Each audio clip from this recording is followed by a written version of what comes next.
6,000 pine trees, a bridge built in 1964, restoring from earlier versions. We've been to the Imperial Palace a couple of times now. Not always on camera, of course, but still, we've been here. So we've given our name and our cabin number, as you can on these trips, and we're going to make our way down to Tokyo Station, somewhere in this direction. I'm told that it's only about a 10-minute walk, but we'll see what happens, and then make our way to Tsukishima Station and wander around there instead. Daniel wanted to check out the dome that we saw across the street, and so we crossed both streets in order to get here. And it turns out to be the Mitsubishi Ichigokan Museum, and I'm not sure what that's supposed to mean. I mean, my thought is Ichigo means strawberries, but I can't imagine setting aside an entire museum in the middle of Tokyo for strawberries. I'm sure it means something else, but I don't know what it is. Still, it's an interesting little alcove in the middle of the city and within blocks of Tokyo Station. Kind of nice to walk through it. It's not exactly an oasis of calm, since you can hear the construction just beyond me.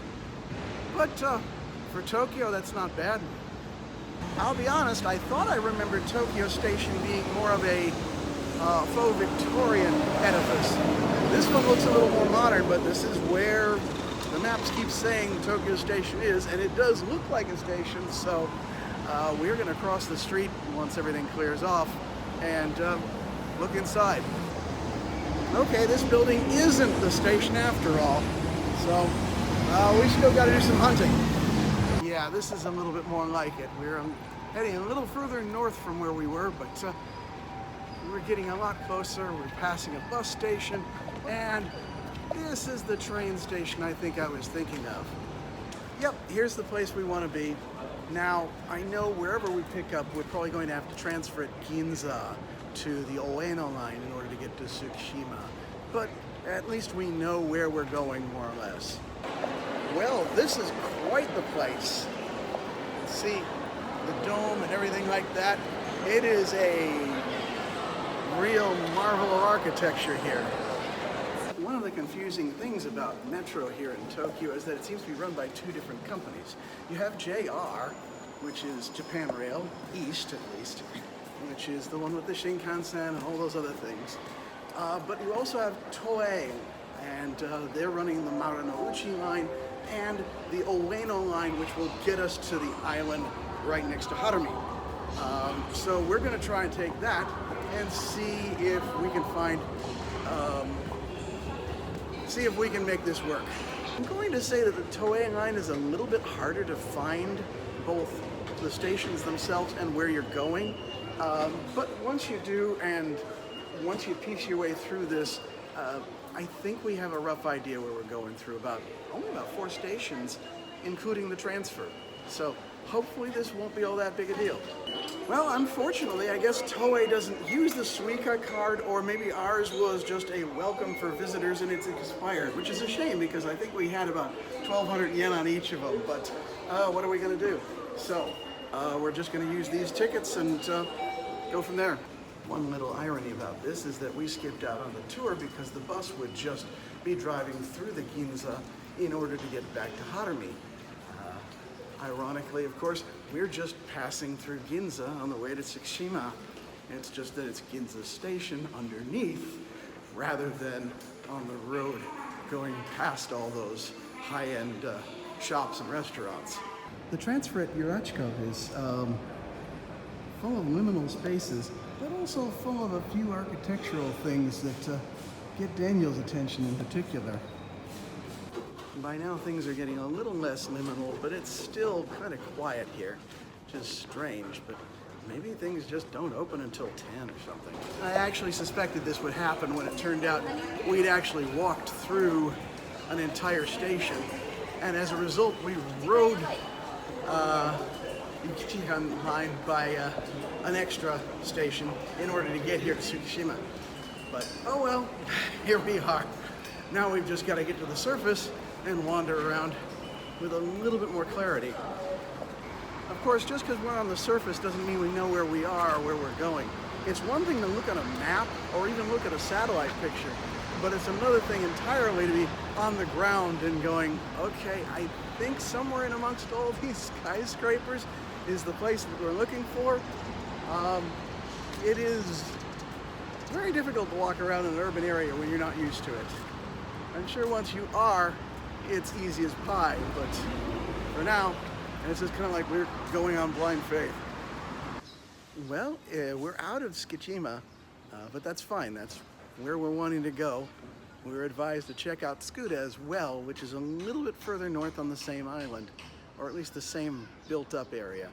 And this is the Tsukuda Bridge, I guess the Tsukuda Bridge, that leads into the Old Town, which is the old fishing village that was the center of Edo back in the days of the beginning of the Tokugawa shogunate. This is the fishing village, and some of it is still in that sort of layout, or so I've been told, or at least it's been preserved like that. So we're gonna check it out as soon as we've done resting a little bit. And according to Daniel, we've walked some 8,000–9,000 steps already, and it's barely even 10 o'clock in the morning, so yeah, a little rest would not be amiss. That, and I should probably find myself a vending machine and get myself a beverage. There we go. Had to break a 1,000 yen bill in order to get it, but sometimes you just need a good drink. I will say this, everything around here is either vertical or requiring walking. It's no wonder the Japanese are a fit nationality. Granted, they also disincentivize obesity, but it'd be easy to lose weight when you have to walk everywhere and climb stairs a lot too. So there you go. But it does tire you out when you're not used to it. So here we are, waiting until we have enough energy to keep going.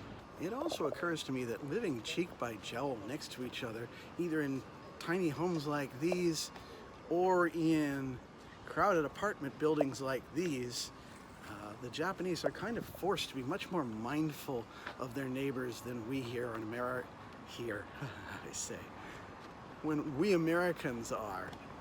So after all that resting, we're gonna head into Old Tsukuda, although the place seems quiet to the point of almost dead.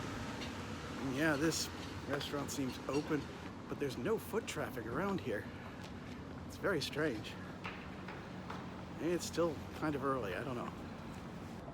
According to the maps, this is supposed to be an old ferry site to get you across the Sumida River and into the city proper. Right over there is the Tsukiji neighborhood, where the fish market is, or kind of rather used to be. I guess there's a new one being developed elsewhere on some of these more man-made islands.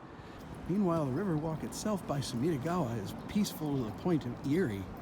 Okay, but we've got a sign here that tells us where to go, and I guess we're just gonna go up here, wherever here is, and see if we can't make our way to Nishinakadori and Manjidori, more to the point. We're a little early for lunch, but let's get on with it. It's still absolutely gobsmacking just how quiet it is here in the middle of the day. I mean, yes, it's a work day and people are at their offices, and this doesn't have a lot in the way of office space, but it's still very strange to have in the middle of Tokyo this whole big place where there's seemingly nothing going on.